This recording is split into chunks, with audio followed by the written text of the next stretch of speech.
ہمارے کھانے کے اندر اگر مکھی گر جاتی ہے تو ہم اس کو پھینک دیتے ہیں اور قابل استعمال نہیں سمجھتے ہیں، تو ایسا نہیں کرنا چاہیے۔ اللہ کے رسول علیہ الصلاۃ والسلام کا ارشاد ہے، اذا وقع الذباب فی طعام احدکم فامقلوه ثم انقلوه فإن فی احدى جناحیہ داء وفی الاخرى دواء۔ اللہ کے رسول علیہ الصلاۃ والسلام ارشاد فرماتے ہیں کہ جب تم میں سے کسی کے کھانے میں مکھی گر جائے تو اس کو ڈبو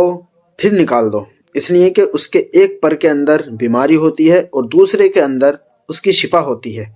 تو اگر ہمارے کھانے کے اندر مکھی گر جائے تو اس کھانے کو پھینکنا نہیں چاہیے، بلکہ اس مکھی کو کھانے کے اندر دوبارہ ڈبوئیں اور پھر اس کو نکال کے پھینک دیں۔ اب رہا مسئلہ یہ کہ کھانے کو کھانا ہے یا نہیں، تو یہ طبیعت کے تقاضے کے اوپر ہے، اگر چاہیں تو کھا لیں اور اگر چاہیں تو نہ کھائیں، لیکن تکبر کی وجہ سے یا کسی کی ملامت کی وجہ سے کہ لوگ ملامت کریں گے کہ مکھی کا گنا ہوا کھانا کھا لیا،